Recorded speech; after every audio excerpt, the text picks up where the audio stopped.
नमस्कार, मैं हूँ राज माहौर। आप देख रहे हैं द डायलॉग। हम आज से एक सीरीज शुरू कर रहे हैं जिसमें लेखक, चिंतक और विचारक डॉक्टर योगेंद्र जी द्वारा गंगा की मुक्ति के लिए की गई पहल, उनके लेखों और विचारों को आपके सामने प्रस्तुत करेंगे। भागलपुर गंगा के किनारे बसा हुआ है। इसी तरह के 27 नगर गंगा के किनारे मौजूद हैं। मैं 1974 में भागलपुर आ गया था। तब से गंगा को देखता रहा हूँ। गंगा किनारे बूढ़ानाथ मंदिर है। मैंने देखा है कि गंगा इस मंदिर के पास मंडराती रहती थी। अब दूर दूर तक नजर नहीं आती। गंगा पर एक पुल बन गया है जिस पर गाड़ियां दौड़ती रहती हैं। अगर पुल से गंगा को अब निहारें तो आप कलकल करती गंगा नहीं देख पाएंगे।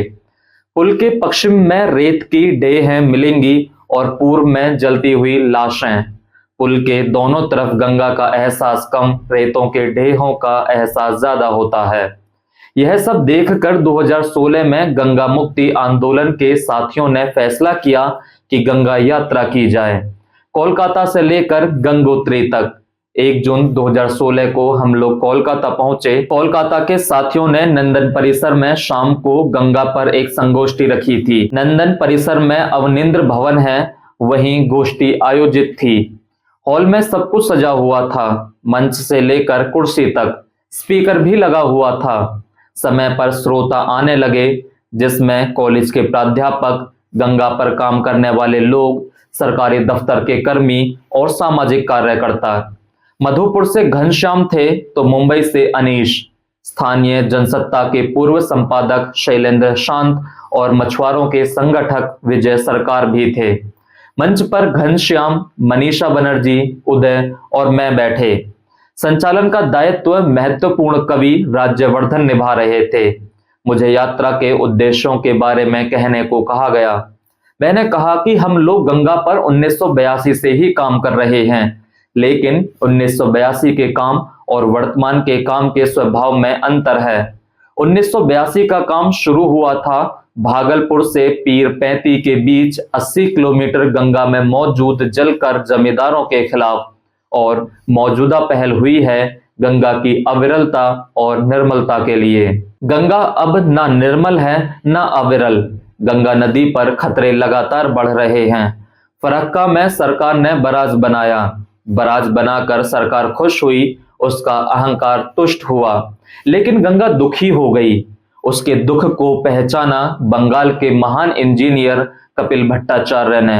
उन्होंने सरकार से आग्रह किया कि मत बनाइए बराज, इससे लाभ नहीं बल्कि बहुत बड़ी हानि होगी। गंगा की अविरलता तो मरेगी ही, मरेंगी कई किस्म की मछलियां और कटेगा हजारों एकड़ जमीन। लोग बाढ़ की पीड़ा सह नहीं पाएंगे, लेकिन सरकार ने नहीं माना। कपिल भट्टाचार्य को पाकिस्तान का जासूस कहा, उसकी नौकरी भी छीन ली और उस महान इंजीनियर ने बाकी बची जिंदगी एकांत के गहरे सन्नाटे में काटी। सरकार इस बराज के माध्यम से अपना पुराना पाप धोना चाहती थी, और वह पाप किया था प्रथम प्रधानमंत्री पंडित नेहरू ने, और वह भी विज्ञान के नाम पर।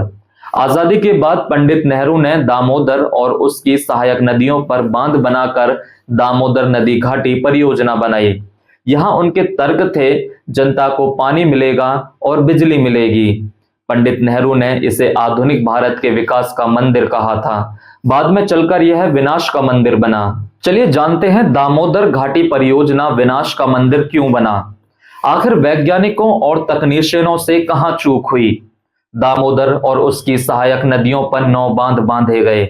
बांध बांधने से दामोदर की जल निकासी क्षमता घटी, उसके कई दुष्परिणाम हुए। हजारों वर्षों से दामोदर नदी अपनी जल निकासी क्षमता के माध्यम से एक बहुत बड़ा और जरूरी काम कर रही थी।